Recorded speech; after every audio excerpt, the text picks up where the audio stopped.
ఈ కూలీ మూవీకి పోయేదానికంటే ఒక రోజు కూలీకి పోయి ప్రశాంతంగా బిర్యానీ తెచ్చుకొని తినడం మేలు భయ్య.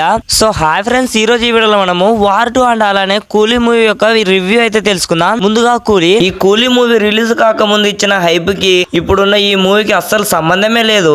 అలానే నాకు ఇందులో లోకేష్ కనకరాజు మార్కు నాకైతే ఎక్కడైతే కనబడలేదు. ఓవరాల్ గా మూవీలోకి వస్తే ఫస్ట్ హాఫ్ అయితే మనం ప్రశాంతంగా పడుకుంటాము. సెకండ్ హాఫ్ లో అయితే మన అనిరుద్ధు ఆ బీజం తో మనం లేపడానికి ట్రై చేస్తాడు కానీ మళ్ళీ పడుకుంటాము. ఓవరాల్ గా ఈ మూవీలో మనకి ఎనర్జీ ఇచ్చేది అయితే మోనికా సాంగ్. ఆ సాంగ్ వచ్చినప్పుడు అయితే థియేటర్ మొత్తం దద్దరిల్లింది భయ్య. ఈ కూలీ మూవీకి పోయేదానికంటే ఒక రోజు కూలీకి పోయి ప్రశాంతంగా బిర్యానీ తెచ్చుకొని తినడం మేలు భయ్య. అలా అని ఈ మూవీని అయితే తీసేయడానికి అయితే లేదు, ఒకసారి అయితే పోయి చూడొచ్చు.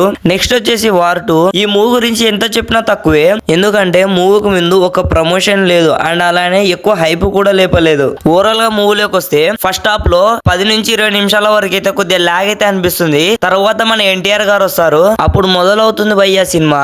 ఇంతకు ఎవరు హీరోనో ఎవరు విలనో అస్సలు అర్థమే కాదు. ఒక్కొక్క ఫైట్ సీన్ ఉంటుంది భయ్య, నిజంగా గూస్ బాంబ్సే. ఇందులో ట్విస్ట్ ఏమిటంటే మన రితిక్ రోషన్ అండ్ అలానే ఎన్టీఆర్ గారు అయితే చిన్ననాటి స్నేహితులు. ఒకరైతే దేశం కోసం అయితే పోరాడుతుంటారు, మరొకరైతే దేశానికి అయితే వ్యతిరేకంగా అయితే ఉంటారు. మొత్తానికి ఈ మూవీకి హైలైట్ సీన్ ఏమిటంటే లాస్ట్ లో రితిక్ రోషన్ అలానే మన జూనియర్ ఎన్టీఆర్ గారు అయితే ఫైట్ అయితే చేస్తారు. నిజంగా చాలా అంటే చాలా బాగుంది. అండ్ అలానే ఫైట్ అయిపోయాక ఎమోషనల్ సీన్ ఉంది భయ్య, నిజంగా నాకు కంట అయితే నిల్లాగలేదు. ఆ ఫైట్ సీన్ అయిపోయాక రితిక్ రోషన్ అలానే జూనియర్ ఎన్టీఆర్ కలుస్తారు. ఆ సీన్ చూస్తేనే మనకు తెలుస్తుంది వార్ 3 మూవీ కూడా ఉందని.